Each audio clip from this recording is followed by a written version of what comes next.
David Mazzarella, editor who helped reshape USA Today, dies at 87. For 5 years, he honed the paper's focus on hard news and enterprising journalism, distancing it from its reputation for fluffy, bite-sized stories. David Mazzarella, who was the top editor of USA Today in the 1990s, sharpened the colorful broadsheet newspaper's focus on hard news, including the establishment of a unit that produced investigative and enterprise journalism, died on July 17 in Falls Church, Virginia. He was 87. His wife, Christine Wells, said that he died at a rehabilitation center from complications of a fall. A former foreign and war correspondent for the Associated Press, who rose through the ranks of USA Today's parent company, Gannett, Mr. Mazzarella was named editor-in-chief in 1994 and pushed the USA Today staff to produce newsy scoops and strongly reported investigations that readers couldn't get anywhere else. He added bureaus in Hong Kong and London, as well as Denver, Atlanta, and Boston. And he created an enterprise department that produced series about airline pilots who evaded licensing safeguards, children who were killed by airbags in automobile collisions, and the Ford Motor Company's problems with faulty ignition switches, which led to a recall.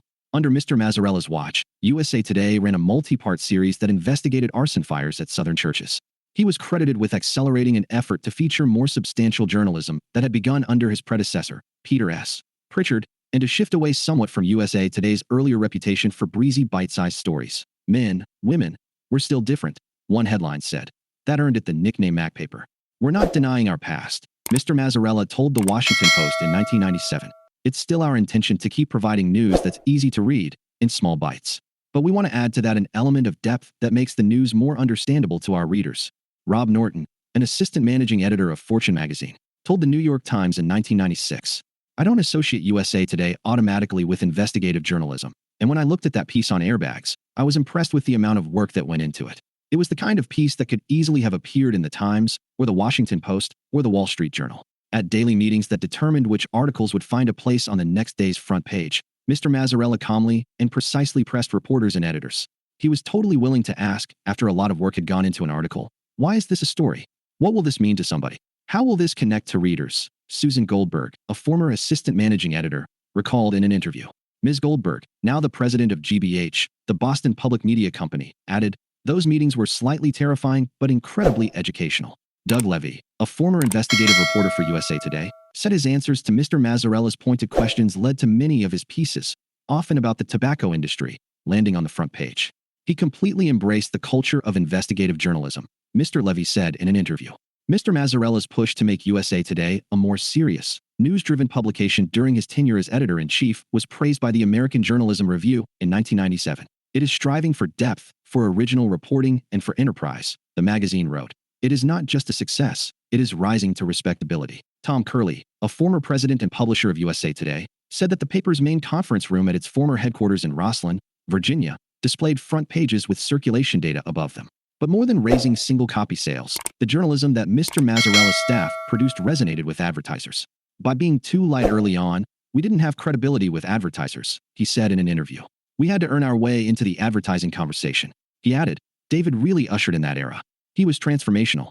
By the mid-1990s, USA Today's circulation was around 2 million. More than half were in newsstand sales, the rest in home delivery or purchased in bulk for free distribution by hotels and airlines. Rick Edmonds, a media business analyst for the Poynter Institute, said USA Today had continued to take on more serious journalism since Mr. Mazzarella retired in 1999 and had moved beyond being the Rodney Dangerfield of American newspapers, forever searching for respect. He cited the Pulitzer Prize for explanatory journalism it shared in 2018 with the Arizona Republic for a multimedia series on the building of the border wall between the United States and Mexico. Tulio Peter David Mazzarella was born on June 29, 1938, in Newark, and grew up in South Orange, New Jersey. His parents were immigrants from the southern Italian village of Mirabella Eclano. His father, Pasquale, was a tailor. His mother, Benigna Preziosi Mazzarella, was a seamstress whose long life and cooking inspired him to write, Always Eat the Hard Crust of the Bread. Recollections and Recipes from My Centenarian Mother, 2012. At Rutgers University, he was drawn to journalism by assignments for the school newspaper, the Daily Targum. As a sophomore, he was suspended for an academic year for cutting too many classes and, at the suggestion of a journalism professor, found work as a reporter at the weekly Cape May County Gazette. After returning to Rutgers, he became the editor-in-chief of the Targum. He majored in political science and graduated in 1962 with a bachelor's degree. He joined the Associated Press's Newark bureau that year and was later based in Rome and Lisbon. In 1969, he covered the civil war between Nigeria and Biafra, its secessionist state. In 1971, He left the AP to edit the Rome Daily American, an English-language daily in Italy. He was hired by Gannett in 1976 as the foreign news editor of its news service in Washington and then spent 2 years as the editor of the Courier News, a Gannett paper in central New Jersey, before being named publisher in 1979. In 1983, shortly after USA Today began publication, Mr. Mazzarella was named general manager for the New York metropolitan area, in charge of trying to raise the paper's subpar sales. He had a daunting job. The paper's ubiquitous street vending machines were being vandalized. In the summer of 1983, about 1,000 of them were destroyed or damaged, some with M80 firecrackers, in New York and Philadelphia. Mr. Mazzarella's solution was to replace the machines as quickly as possible and concentrate them in safer tourist areas. Circulation perked up, and, over the next decade, he served as president of USA Today's international operations. After leaving USA Today in 1999, Mr. Mazzarella spent about a decade working for Stars and Stripes, the military newspaper, variously as its ombudsman and editorial director. Image.